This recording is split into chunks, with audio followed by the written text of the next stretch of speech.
Bro last responsibility అకౌంటింగ్లా తీరే అడుగుతాడు.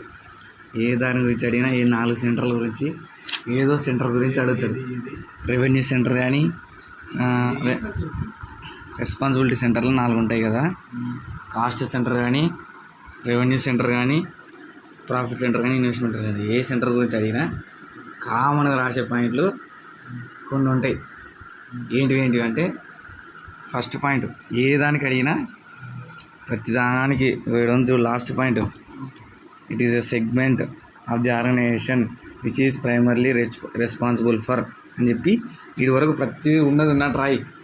ఇంకా లాస్ట్లో ఉండేది ఏమి యాడ్ చేస్తామంటే ఇది రెవెన్యూ సెంటర్ కాబట్టి ఫర్ జనరేటింగ్ సేల్స్ అని, ఇంకా ఇదే కాస్ట్ సెంటర్ కాబట్టి ఫర్ ఇంకరింగ్ కాస్ట్లు అని, నెక్స్ట్ ఇతల ఇదేంది ప్రాఫిట్ సెంటర్ కాబట్టి responsible for both revenues and కాస్ట్లు అని, ఇది ఇన్వెస్ట్మెంట్ కాబట్టి బోత్ ప్రాఫిట్స్ అండ్ ఇన్వెస్ట్మెంట్స్ అని చెప్పి అన్నిట్లో కామన్గా ఒక పాయింట్ యాడ్ చేసి అంతే. అంటే ప్రతిదానికి రాయాల్సిన ఫస్ట్ పాయింట్ ఏంది, ఇట్ ఈజ్ ఏ సెగ్మెంట్ అని చెప్పి వీడియో చూడు. Last point, it is a segment of the organisation which is primarily responsible for అని చెప్పి మిగతా యాడ్ చేసి ఇంకా 4 గురించి రాయాల్సింది. ఆబ్జెక్టివ్ ఏంటిదంటే కాస్ట్ అయితే కాస్ట్ తగ్గియడం, ఇన్వెస్ట్మెంట్ రెవెన్యూ అయితే రెవెన్యూని పెంచడం, ప్రాఫిట్ అయితే ప్రాఫిట్ని పెంచడం, ఇన్వెస్ట్మెంట్ అయితే మంచిగా ప్రాపర్గా ఇన్వెస్ట్మెంట్ చేయడం. కంట్రోలు, ఈ కాస్ట్ సెంటర్లో ఉన్న మేనేజర్కి కాస్ట్ మీద కంట్రోల్ ఉంటుంది, రెవెన్యూ సెంటర్లో ఉన్నవానికి రెవెన్యూ మీద కంట్రోల్ ఉంటుంది. అట్లా ప్రాఫిట్ సెంటర్లో ఉన్నవానికి రెవెన్యూకి ఉంటుంది కంట్రోల్, అదేవిధంగా కాస్ట్లకు ఉంటుంది. ఇన్వెస్ట్మెంట్ సెంటర్లో ఉన్నవానికి రెవెన్యూ మీద ఉంటుంది, ఎక్స్పెన్స్ మీద ఉంటుంది, అట్లా వాడు పెట్టబోయే ఇన్వెస్ట్మెంట్స్ మీద కూడా ఉంటుంది. అట్లా అథారిటీ మనకి టు ఇంకర్ ద కాస్ట్, వీనికైతే కానీ to generate more sales, to increase more profit, to invest in the proper investments assets అని చెప్పి దానిలో చెప్తాడు. రెస్పాన్సిబిలిటీ, కాస్ట్ సెంటర్లో ఉన్న మేనేజర్ అండ్ రెస్పాన్సిబిలిటీ ఏంది, కాస్ట్లను ఎక్కువ కాకుండా మినిమైజేషన్ ఆఫ్. రెవెన్యూ సెంటర్లో ఉన్నది ఏమవుతుంది, ఏంది రెస్పాన్సిబిలిటీ అంటే to increase the revenue one responsibility. Profit సెంటర్లోనికి టు ఏంది ఇక్కడ చెప్పింది కదా రెస్పాన్సిబుల్ అని, బోత్ రెవెన్యూస్ అండ్ కాస్ట్లు అని, అవి మళ్ళీ రాసేసి. దాని తర్వాత ఇన్వెస్ట్మెంట్ సెంటర్ ఉంది. ఆ ఇన్వెస్ట్మెంట్ సెంటర్ కూడా వాడు ఏం చేయాలా, దీనిలో గురించే సేమ్ అక్కడ ఉన్నట్టు రాయాలి. కాకపోతే మెయిన్ పెట్టాల్సింది ఏంటంటే first point, it is a segment of the organisation which is primarily responsible for అని చెప్పి ఏ సెంటర్ అయితే ఆ సెంటర్ గురించి రాసి. ఫస్ట్ పాయింట్ ఏంది, it is a segment. First it is a segment. Second point ఏంటిది అంటే ఆబ్జెక్టివ్, వాళ్ళ యొక్క ఆబ్జెక్టివ్ ఏంటిది, అది first point. Second point. Third point ఏంటంటే కంట్రోల్, వాళ్ళకు ఏ దాని మీద కంట్రోల్ ఉంటుంది. నెక్స్ట్ ఫోర్త్ పాయింట్ అథారిటీ, వానికి దేని మీద అథారిటీ ఉంటుంది. కాస్ట్ సెంటర్లో ఉన్నవానికి కాస్ట్ మీదనే ఉంటుంది, రెవెన్యూ సెంటర్ మీద to generate the revenue and revenue మీద మాత్రమే ఉంటుంది. కాకపోతే వాణ్యాల లోపల ఇంకా ఏ కాస్ట్ మీద ఉంటుంది. ప్రాఫిట్ సెంటర్లోకి కాదు, ప్రాఫిట్ సెంటర్ మీద రెండింటికి ఉంటుంది. నెక్స్ట్ ఇన్వెస్ట్మెంట్ సెంటర్లో ఇన్వెస్ట్మెంట్ ఏ దాని మీద ఇన్వెస్ట్మెంట్ చేయాలా, ఏ దాన్ని సేల్ చేయాలా అనే దాని మీద ఉంటుంది. ఏంటిది control third point. Fourth point ఏంటిది, third point control, fourth point ఏమో ఏంటిది రెస్పాన్సిబిలిటీ అది. ఫిఫ్త్ పాయింట్ ఏంటిదంటే ఎవాల్యుయేషన్ ఆఫ్ ది, దీని గురించి evaluation of the cost incurred, evaluation of the revenue generated, evaluation of the profit generated, evaluation of the assets investments invested అనే దాని గురించి ఉంటుంది. నెక్స్ట్ ఫిఫ్త్ పాయింట్ ఏంది, evaluation of the performance of the division. Sixth point ఏంటిదంటే పైన evaluate చేసినావు కదా, దానిలో comparing the actuals with budgets. అంతే same, comparing the actual cost incurred with the cost budgeted, compare the actual revenue generated with the sales budgeted. అట్లా ప్రతిదానికి మనం profit ఎంత బడ్జెట్ చేసినాం, యాక్చువల్ ప్రాఫిట్ ఎంత ఇంక్రీజ్ అయింది, మనం ఎంత ఇన్వెస్ట్మెంట్ చేయాలనుకున్నాం, ఎంత ఇన్వెస్ట్మెంట్ చేసినాం, అది సిక్స్త్ పాయింట్ ఏంటిది కంపేరింగ్. నెక్స్ట్ సెవెంత్ పాయింట్ ఏంటిదంటే ప్రతి ఒక్క మేనేజరు ఏ సెంటర్లో ఉండే మేనేజర్ వాడు ఏం చేసుకోవాలంటే వాని సొంతం బిజినెస్ ఎట్లయితే పని చేసుకుంటుంటాడో వాని సొంతం బిజినెస్ అనుకొని వాడు అట్లా ఆ బిజినెస్ డివిజన్స్ని నడిపించాలన్నమాట. వీడు ఒక పాయింట్ ఉంది చూడు, the managers are encouraged to act as if they were running their own separate business. వాని సొంతం బిజినెస్ నడుపుకొని ఉంటే ఎట్లయితే నడుచుకుంటుంటారో అట్లా మేనేజర్స్ అనేది ఎంకరేజ్ చేయబడతారు అని అంటుండు. అన్ని పాయింట్లకి ఈ పాయింట్ ఏంటిది, ఇది ఓన్ సపరేట్ బిజినెస్ ఎట్లయితే నడుపుకుంటారో అట్లా చేస్తారు అని చెప్పేసి ప్రతి దానికి దీని గురించి రాసి ఈ సైడ్ హెడ్డింగ్స్ ఉంటే చాలు. ఏంటిది, సెగ్మెంటు, ఆబ్జెక్టివ్, కంట్రోలు, రెస్పాన్సిబిలిటీ, ఇవి 4. దాని తర్వాత ఎవాల్యుయేషను, ఎంకరేజింగ్, ఎవాల్యుయేషను, కంపేరింగు, తర్వాతకు ఓన్ సపరేట్ బిజినెస్ అయితే ఎట్లా అని చెప్పి దీనికి మాత్రం చూసుకుంటే చాలు. ఏది అడిగినా దీని గురించి డిఫరెన్స్లు అడిగినా దీని సపరేట్ అడిగినా ఈ సైడ్ హెడ్డింగ్ 7 పెట్టు, కొట్టి పడి. నెక్స్ట్ ఇతల రెస్పాన్సిబిలిటీ రిపోర్ట్ ఉంది. రెస్పాన్సిబిలిటీ రిపోర్ట్ కానీ అడిగిన అనుకో వాడు ఒకవేళ వేయాల్సింది అసలు రెస్పాన్సిబిలిటీ రిపోర్ట్ ఎందుకు ప్రిపేర్ చేస్తున్నాం అంటే ఆ డివిజన్ యొక్క పర్ఫార్మెన్స్ని మెజర్ చేయడానికే ఫస్ట్ పాయింట్. అక్కడ రౌండప్ చేసినది మాత్రమే అది కాడు కొడితే చాలు. To determine the degree of performance first point.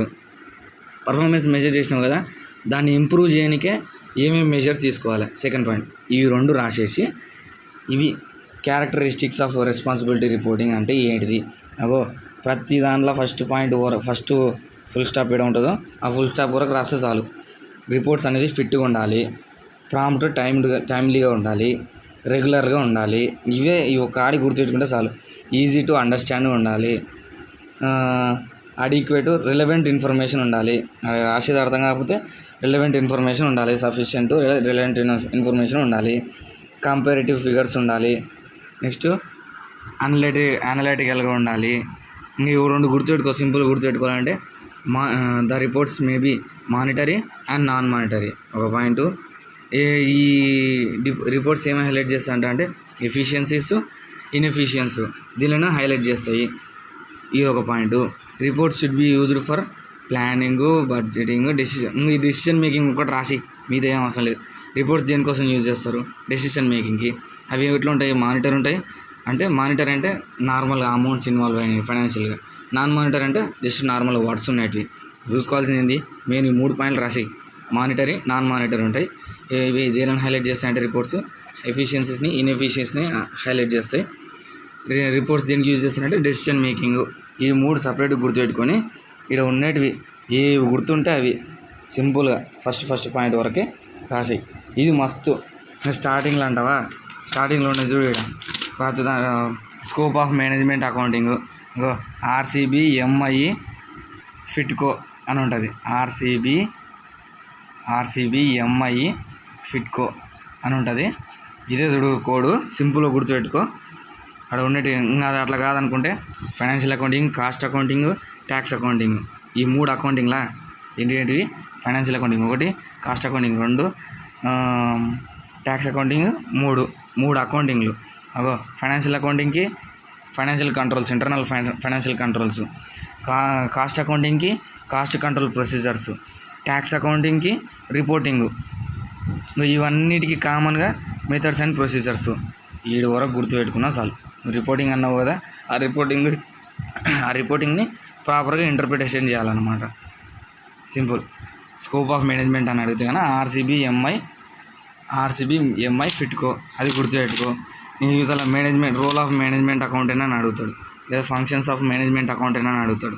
నన్ను అడిగినప్పుడు నువ్వు చూసుకోవాల్సింది పర్ట్ క్యూబ్ అంటే ఏంటిది, పిఈఆర్టీ, పర్ట్ క్యూబ్, సి క్యూబ్ అంటే ఏంటిది, 3 సీలు ఉంటాయి.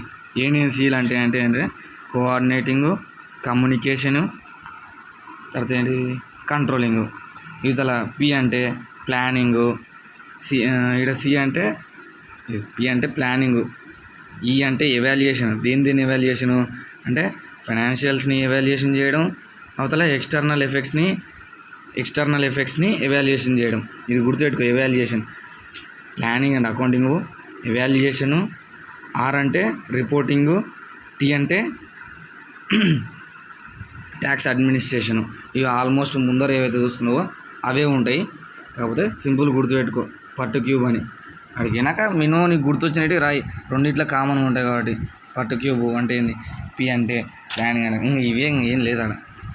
ప్రతి దాంట్లో మేనేజ్మెంట్ అకౌంటింగ్ కూడా ఏం చేస్తాడు అంటే అకౌంటింగ్ సిస్టమ్ని బిల్డ్ చేస్తాడు. నెక్స్ట్ కంట్రోలింగ్లో మేనేజ్మెంట్ అకౌంటింగ్ కూడా ఏం చేస్తాడు,